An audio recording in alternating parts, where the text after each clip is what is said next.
The day I saw my wife again, I watched a man get kicked out of her front gate, sent flying. I asked the person next to me, "What's going on?" Ms. Monroe is looking for the ex-husband who took care of her when she was blind. These guys are all fakes trying their luck. You get used to it. I lowered my eyes and just said, "Oh." Soon it was my turn. Chloe Monroe stared at my face. "You're from the same hometown as my ex-husband, and your names are even similar. Do you know him?" I shook my head, lying with conviction. "I don't." 2 years after my divorce from Chloe Monroe, our paths crossed again. I arrived at her residence for my new job as a therapist, just in time to see a young man being shoved unceremoniously out the front door. "Don't ever let me see you again." Chloe's assistant seemed unfazed. "This happens a few times a month. You get used to it." Seeing my shocked expression, the assistant explained patiently, "I suppose there's no harm in telling you. When Ms. Monroe was blind, she married a man. Now, she's obsessed with finding him. Has she found him?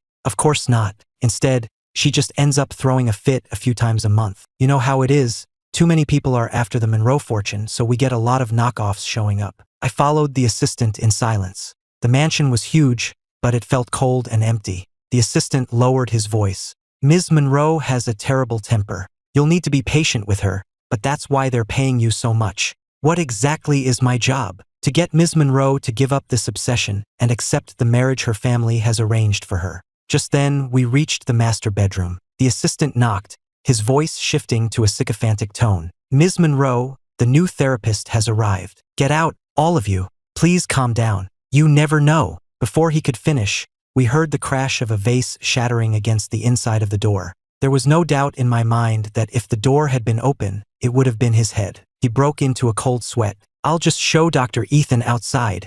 The words were barely out of his mouth when the bedroom door flew open. A slender woman stood there, her face a thunderous mask. "What did you just say his name was?" The assistant quickly explained. "His name is Ethan, similar to your ex-husband's name, Aiden, but not the same." I held out my work ID, which had my name printed on it. Chloe let out a cold laugh. "Those old fools in my family.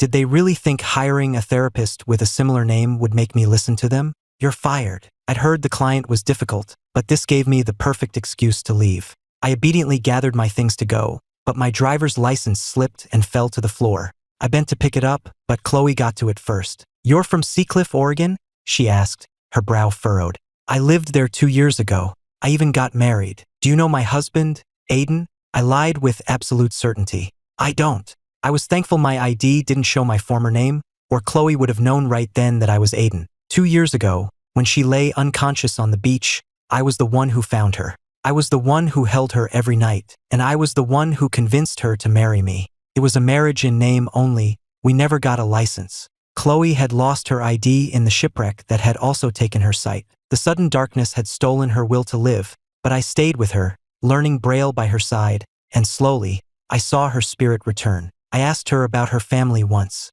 "Don't you want to go home? To your real home?" She shook her head. "If I go back like this, they'll just laugh at me." Hearing that, I blurted out, "My life isn't worth much, but I'll fight anyone who dares to laugh at you." Chloe laughed softly, then touched my face and kissed me. I thought we could stay like that forever, but in the end, we went our separate ways. I snapped back to the present, my head spinning. The good news, I still had the high-paying job. The bad news, I'd be working right under Chloe's nose from now on. When my friend recommended me for this job, the client's identity was kept completely confidential. I never imagined my patient would be Chloe. Chloe was still fuming. While she was on the phone tearing someone a new one, her assistant whispered to me, "Why did you say you didn't know him? You should have just lied." "And say what?" "Just tell her Aiden is dead. Then she could finally move on." Are you sure she'd move on, and not just move on to burying us?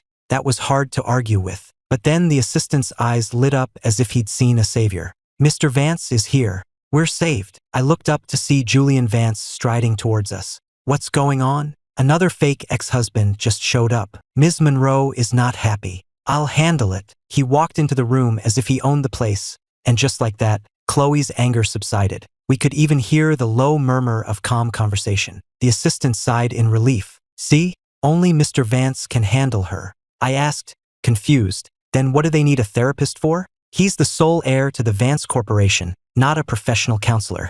Clicked. He was the man Chloe was supposed to marry. The assistant had already given me the rundown. The Monroe and Vance families were close, and the Monroes wanted to arrange a marriage between Chloe and Julian, a match Julian was more than happy with. The assistant continued with the gossip. You know Ms. Monroe went missing 2 years ago, right? When they finally found her, she was blind, apparently from a head injury. But the Monroes have deep pockets, so they took her overseas and got her sight back. Mr. Vance was by her side the whole time. If you ask me, she has feelings for him too. Why else would he be the only one she listens to? If it wasn't for that ex-husband, they'd already be married. I nodded as if I agreed. Just then, the door opened and Julian walked out, composed. He glanced at me. And who is this? The assistant quickly answered. This is the new therapist, sir. Julian was about to leave when he paused, turning back to look at me. Have we met somewhere before? Of course we had. 2 years ago, after Chloe's family found her, they were taking her abroad for treatment. I waited for her. I was sure she would come back for me once she could see again. But I waited, and the person who showed up was Julian Vance. The moment he stepped into my small house, he scanned the room with a frown. People actually live here? My dog has a better place than this. I watched him warily. Who are you? I'm Chloe Monroe's fiancé. I was stunned. She told me she'd never been in a relationship. She was blind. She felt she wasn't good enough for me anymore, so she denied it. I don't believe you. I want to hear it from her. Don't be ridiculous, Julian said, looking at me with pity. She's the heiress to a massive investment firm. She has enough money to buy this entire town 10 times over. Do you really think that once she can see again, she'll still want you? Take a good look at yourself. Have some dignity and stay away from us. After he left, I immediately looked up Chloe Monroe on my phone. Sure enough, there were articles about the upcoming marriage between the Monroe heiress and the Vance heir. That was when I changed my number and my name. Only now did I realize the families were just planning the merger. Chloe had never actually agreed, but it didn't matter anymore. I had seen the chasm between our worlds. With or without Julian, we could never have been together. I answered Julian's question calmly. I guess I just have one of those faces. Julian nodded, not pressing the issue, and left. Later, I asked the assistant if Chloe had ever gone back to Seacliff to look for clues. He said she had, but the town was mostly deserted now, with just a few old-timers left who didn't have much to say. I breathed a sigh of relief. Seacliff used to be a fishing village, but most people had moved to the bigger coastal towns for the tourism boom. The village was nearly empty, and very few people would have remembered seeing Chloe and me together. I began my work, consciously deepening my voice during my sessions with Chloe. She was uncooperative, watching me with a silent, dark gaze, making me feel like I was performing a one-man show. This continued until one day, I knocked on her door as usual, fully prepared for another session of zero progress. But for the first time, Chloe spoke. 3 years. What? 3 years ago today, my husband saved me on that beach. Ms. Monroe, you need to look to the future. Besides, you never got a marriage license. Legally, you weren't really married. Chloe fell silent. I was used to it and went back to writing my notes. It was a long moment before I realized she had moved to stand right in front of me. Her eyes narrowed. My heart dropped. I heard her ask, "How did you know we didn't have a license?" "I don't remember telling you that." A single slip after being so careful. I've been careless. I forced myself to remain calm. The agency that hired me mentioned it. You're lying. I never told anyone. Not even my own father knows. A bead of cold sweat ran down my back. Then I must have misremembered. Ms. Monroe, it was a simple deduction. A marriage license would have his social security number. With your resources, finding him would have been easy with that information. The fact that you haven't suggests you never got one. I lifted my head, meeting her gaze calmly. Am I right? Chloe smiled. You're very clever. But she wasn't letting it go. She advanced on me, step by step, backing me into a corner against the wall. Since you're so clever, doctor, let me tell you another secret. Chloe leaned in, as if trying to catch my scent. The first thing I did after I got my sight back was go to Seacliff and pull up my ex-husband's records. Guess what I found? I feigned curiosity. There's no one named Aiden in Seacliff. The public records show that no one by that name has ever lived there. Not then, not now. Chloe spoke slowly, and I gripped the corner of a desk, my heart hammering against my ribs. How was I supposed to respond? Should I feign concern for the employer who was clearly being driven mad by this mystery? What was the right move? Before I could decide, my savior arrived. Julian burst through the door, furious. What are you two doing? He had clearly jumped to the wrong conclusion. I used the opportunity to put some distance between us. It's exactly what you think, Chloe and I said in unison. I stared at her, shocked. What are you talking about? She looked at him lazily, completely unbothered. Julian, my private life is none of your business. But we're about to be engaged. Chloe cut him off. We are never getting engaged. You're the great Vance heir. Surely you can do better than damaged goods like me. She said it flippantly, but her casual cruelty only made Julian look more pathetic. Even calling herself damaged goods, it was clear she thought he was beneath her. I don't care about your past, Chloe. All you have to do is accept me. You seem to be mistaken, Mr. Vance. The only reason I tolerate you is because you were the last person to see Aiden. You said you could find him for me. That's the only reason you're allowed in this house. So where is he? What news do you have? How long have you kept me waiting for nothing? Julian, unable to argue, turned on me. And what about him? Getting involved with a patient is a clear violation of professional ethics. I'll have your father fire him. Chloe stepped in front of me, shielding me. My private life is my own, and my life has nothing to do with you. Her expression was cold, devoid of any past affection. Say one more word, and I'll make sure your dream of marrying into this family dies right here. Julian's face went white. Chloe had seen right through him. The Vance family was a paper tiger on the verge of bankruptcy, which was why his parents were pushing so hard for this marriage. Julian was desperate. He'd never known anything but wealth. A 2-bedroom apartment? Take-out containers? The thought terrified him. He had to marry into the Monroe fortune before his own families ran out. Everyone said he was devoted to Chloe, but only he knew it was the Monroe power and money he was devoted to. And apparently, Chloe had known it all along. After that day, Julian rarely came to the house. When we did cross paths, he'd give me a mocking look, as if I was just another social climber willing to do anything for money. He could think whatever he wanted. Over the next 2 months, I came to understand Chloe's temperament, volatile and harsh. But with me, she was different. When I mentioned I wanted to learn golf, she took me to a private club and patiently taught me herself. Her behavior didn't go unnoticed. The staff at the club started giving me strange looks. Anyone could see they thought I was just a stand-in for her lost husband. Even I started to wonder, but Chloe shot the idea down immediately. A stand-in? That's ridiculous. I would never look for a replacement, and no one could ever replace my husband. To even suggest it is disrespectful to both of you. Then why are you so good to me? We just have a professional relationship. Because of your name and where you're from, all these little connections, they make me feel like the universe is giving me a sign not to give up on finding him. I was speechless. I've considered another possibility, you know, Chloe said quietly, her head bowed. That maybe he's not alive anymore. The thought terrifies me. That's impossible, I said without thinking. How can you be so sure? I had to backtrack. No news is good news, right? You have to stay positive. Chloe smiled, and for the first time in a long while, it was a genuine, heartfelt smile. But her smile faded as she asked another question. Ethan, help me understand this. If my husband is alive, why hasn't he come to find me? I looked away, thinking to myself, asterisk because there's something I have to do first, and someone I'm still waiting to find. Asterisk maybe fate really was on my side. That afternoon, on the golf course, I finally met the man I had been waiting for. His name was Marcus Monroe.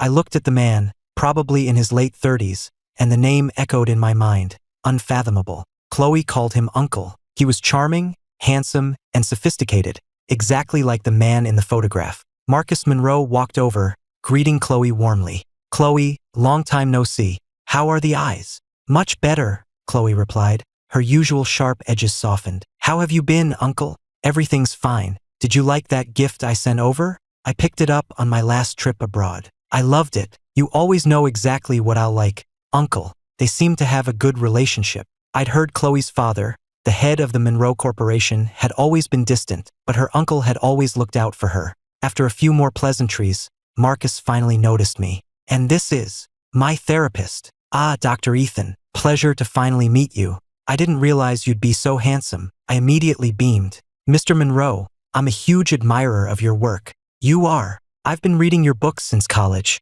I've collected every single one. Haha, a fan. Marcus laughed, pulling out his phone. Give me your number.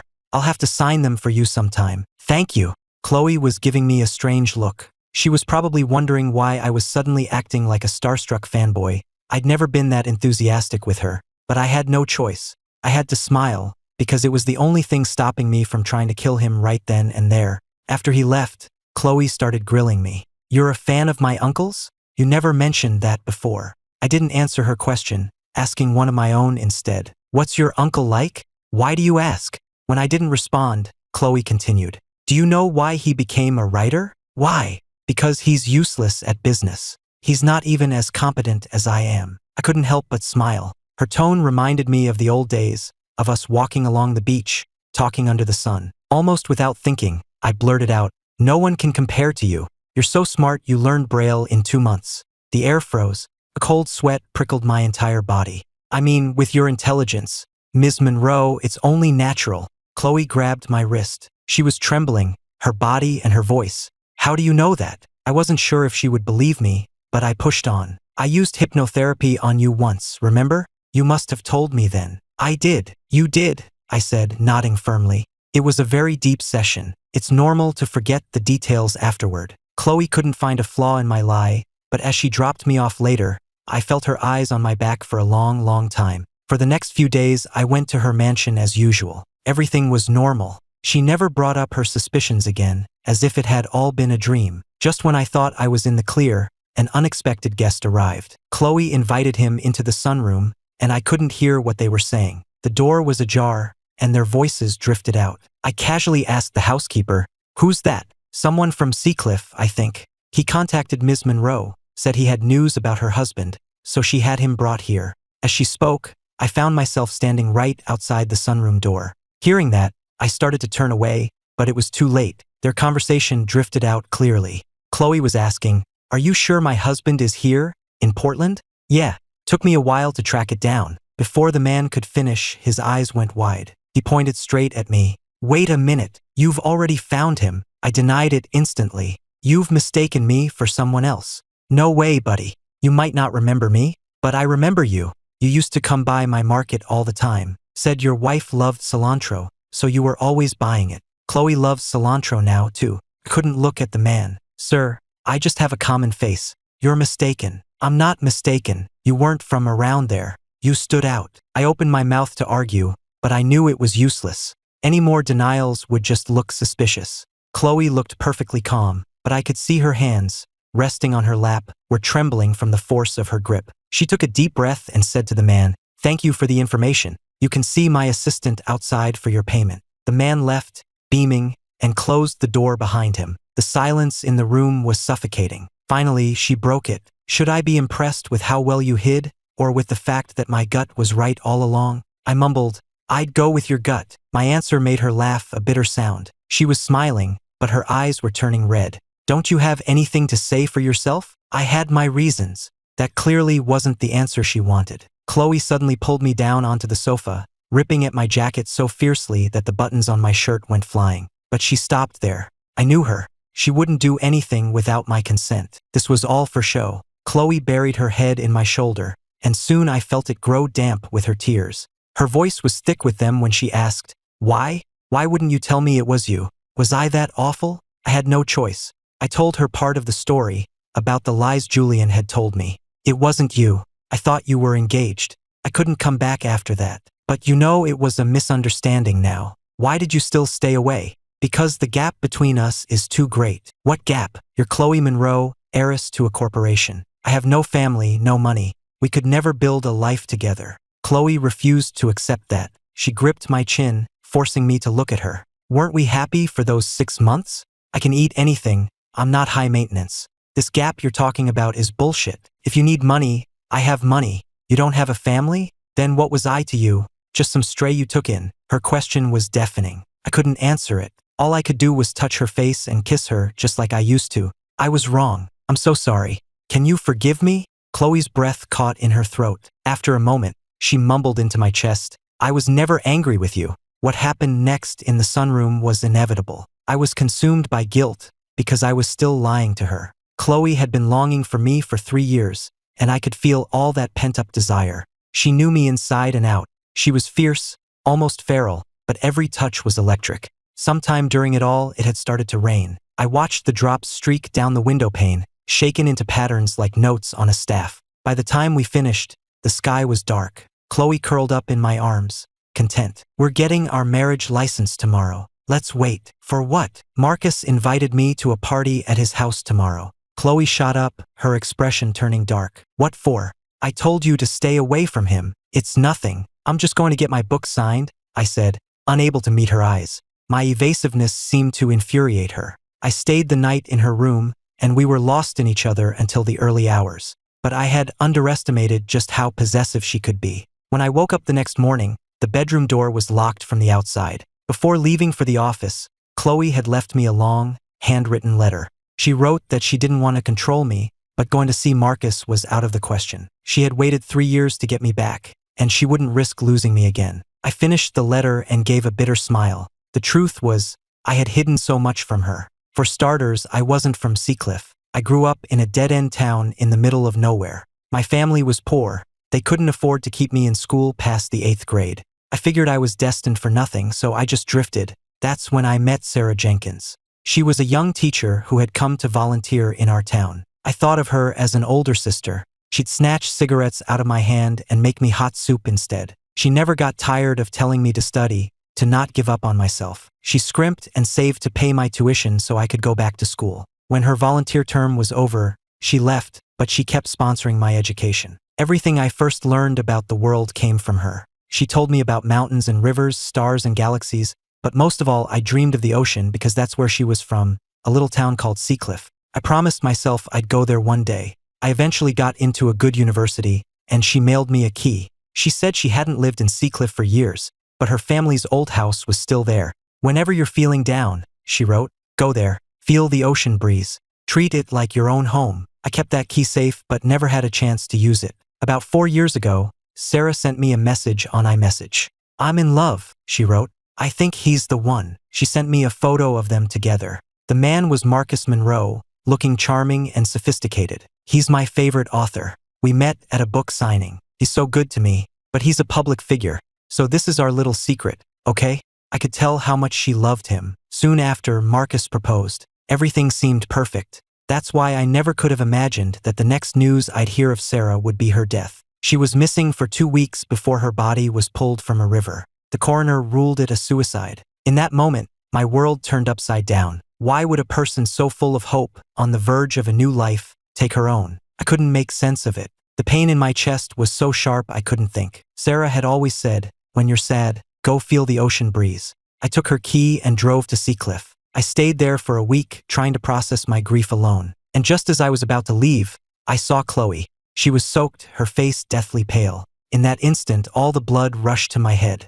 Is this what Sarah looked like? I ran to her like a madman. I had to save her. Chloe was lucky. The tide had washed her ashore after she'd lost consciousness, and I found her just in time. In the days that followed, as I cared for her, I fell in love. Her stubborn determination to learn Braille, her refusal to give up, reminded me so much of Sarah. I thought about what Sarah had said. When you're sad, go to the ocean. It will bring you new hope. But I never could have imagined a coincidence like this. I saw Marcus in person soon after. The day Julian came to my house, he wasn't alone. Marcus was with him. After Julian left, I was packing my things to leave town when I saw Marcus at the end of the road. I recognized him instantly from the photo. He was on the phone and didn't see me. The place was a dump. I didn't even go inside. Didn't want to get my shoes dirty, so I let Julian go in alone. You know, this town, Seacliff, sounds familiar. Oh right, if you hadn't brought up Sarah, I would have completely forgotten about her. Marcus let out a strange, chilling laugh. That girl was something else.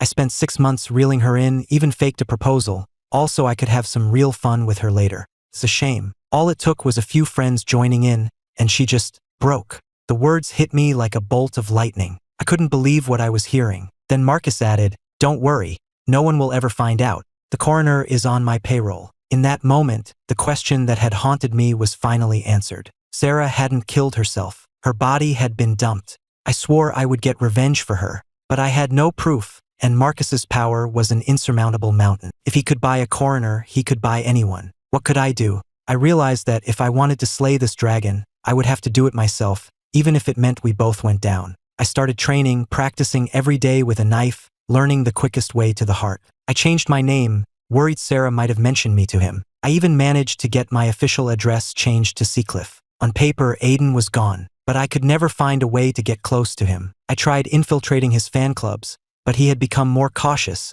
perhaps after what happened to Sarah. Still, I knew it was only a matter of time before he found his next victim among his fans. I knew about his connection to Chloe, of course, but I never considered using her. The woman I loved deserved to be kept pure, far away from my dark plans. Then, a few months ago, a friend told me about this job. The high salary didn't interest me. The flexible hours didn't matter. I was already my own boss. But then he lowered his voice. The client is connected to the man you're after. The moment he said it, I accepted. When do I start? As I was leaving that day, my friend stopped me. Aiden, he said, using my old name. This is as far as I can take you. The rest is up to you. Thank you. If the police ever come asking, just tell them you barely knew me. He hugged me, his eyes red. Good luck. I hope Sarah can finally rest in peace. Even then, I never imagined that after all this time, the path to my revenge would lead me straight back to Chloe. Marcus always had bodyguards with him, so the only way to get to him was through his private life. That's why I pretended to be his biggest fan at the golf course. From that day on, I messaged him constantly, telling him how much I admired him. Sure enough, it wasn't long before he invited me to one of his private parties. Chloe had locked the door, but not the window. After 3 years of training, climbing out of a second-story window was nothing. I slipped out a side gate of the estate and headed straight for Marcus's house. Through the large glass doors, I could see what was happening inside. It was clear Sarah hadn't been his only victim. I tightened my grip on the knife I had brought and prepared to go in. But in that exact moment, a warm, soft hand closed over mine. He's not worth dirtying your hands over, she whispered. My plan was ruined. She pulled me away into her car. Let me go. This is my only chance. I'm sorry, she said, but I can't let you become a murderer. You know? Chloe nodded. I didn't think you brought a knife to cut them a fruit salad. You don't know the whole story. You don't understand what he did. Let me go. Just pretend you never saw me. Chloe pulled a letter from her pocket. I know everything. My eyes widened. It was my confession letter. I had planned for every possibility. After I killed him, his bodyguards would probably kill me. Or maybe he'd get me first. If by some miracle I survived, I planned to turn myself in immediately and accept the consequences. No matter what, there was no coming back. This was the real reason I never told her who I was. For her to find me again only to lose me forever, it would be too cruel. The story about our different worlds was just an excuse. Chloe asked, why didn't you tell me? He's your uncle. So what? Did you really think I would choose him over you? You really don't know me at all. Pulled her into a hug. That's not what I meant. I love you. I just didn't want to use you. I wanted to keep you safe. You love me. If I didn't love you, you would have been part of my plan from the start. Chloe was quiet for a few seconds, letting my words sink in. I'm not good at saying things like that. I'd rarely said it to her before. After a moment, her voice was firm. That's all I needed to hear. I'll handle him for you. Chloe had come prepared. She gave me a new lead. That shipwreck 3 years ago. My yacht was always perfectly maintained, but it malfunctioned that day for no reason. I always thought it was an accident. But recently, I discovered that Marcus was on my yacht the day before it happened. Do you have proof? We're trying to recover the security footage. It's difficult after so much time. But your uncle always seems so good to you. Why would he do that? He cared about me because I'm the heir. That doesn't mean he doesn't want the position for himself. I frowned. So at the golf course, that was all an act? Yes. Until I have proof, I can't let him know I suspect anything. An idea sparked in my mind. With your connections, you could probably find out other things, couldn't you? What do you want me to look into? The real cause of Sarah's death. Her body was cremated, so we have to look elsewhere. Find out where she was killed. Check visitor logs. Anything. And pharmaceuticals, Chloe added. I never thought of that. I bet they were using illegal drugs. More than that, I bet they were drugging the women. Yes, Sarah was smart and level-headed. If she sensed trouble, she would have found a way out, unless she wasn't in her right mind. It felt like a web of dark threads was slowly becoming visible. Chloe and I started our own investigation. She focused on the yacht incident, while I dug into the details of Sarah's last day. Chloe assigned her assistant and a security team to me to make sure Marcus didn't get suspicious. 2 weeks later, they recovered the data. The evidence was undeniable. Marcus had tampered with Chloe's yacht the day before the accident. But unfortunately, we still had nothing on Sarah's case. With the truth about the yacht revealed, Chloe confronted Marcus. At a family dinner, she cornered him with questions until he was flustered. Her father, the chairman, stared at his younger brother in disbelief. Marcus was the baby of the family, spoiled by everyone. They never imagined he could become so ruthless.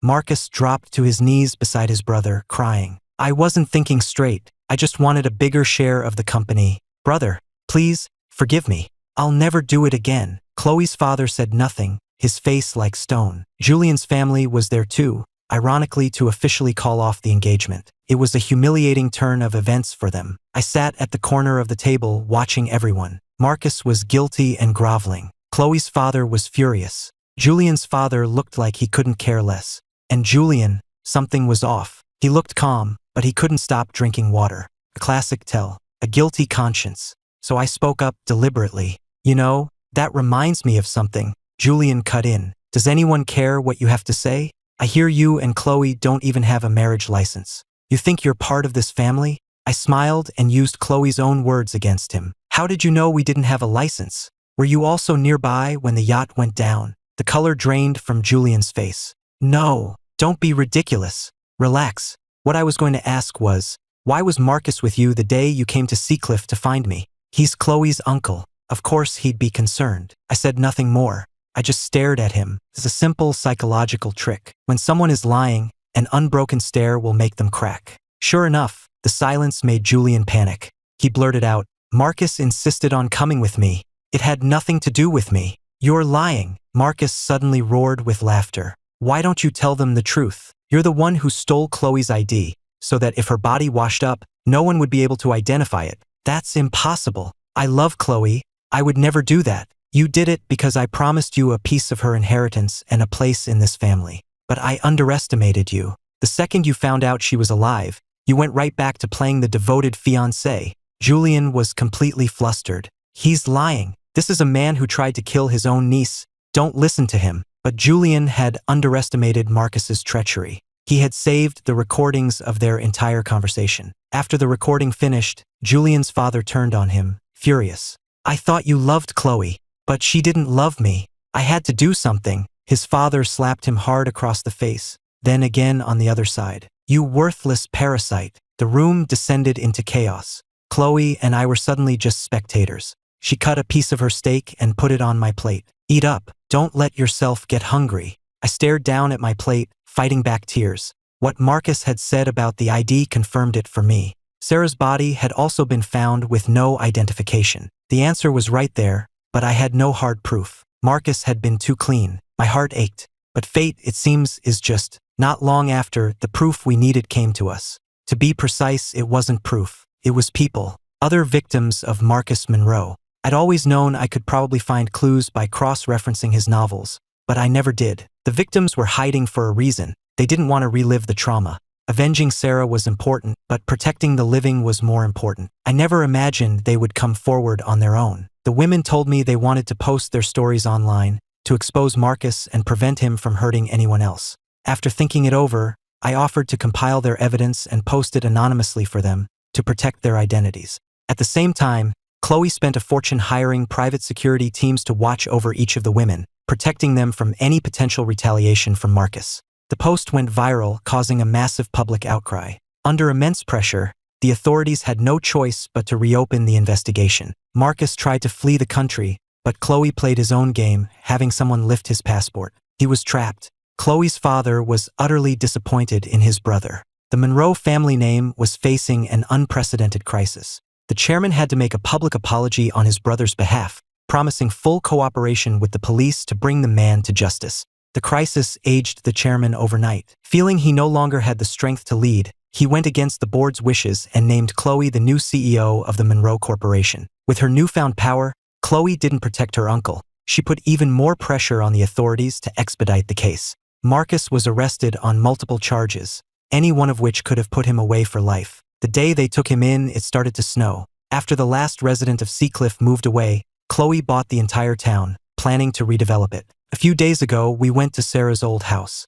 It was dilapidated, the walls peeling from the damp sea air, but that little house held so many memories. I went through Sarah's belongings one last time, a silent farewell. Chloe came back with a watermelon. After we finished it, we lay down on the old bed together. The sea breeze drifted in through the open window, and it felt like it was softening our hearts. I said softly, "Thank you." "For what?" Chloe asked. "For stopping me. For not letting me become a murderer." "Then I should thank you too." "For what?" "Thank you for saving me on the beach. For learning Braille with me. For giving me a reason to live again. Thank you for coming into my life." We looked at each other and smiled, then shared a long, slow kiss. Outside the window, A wind chime made of seashells tinkled in the breeze. I realized then that the gentleness I felt wasn't just from the ocean, but from the person I was watching it with.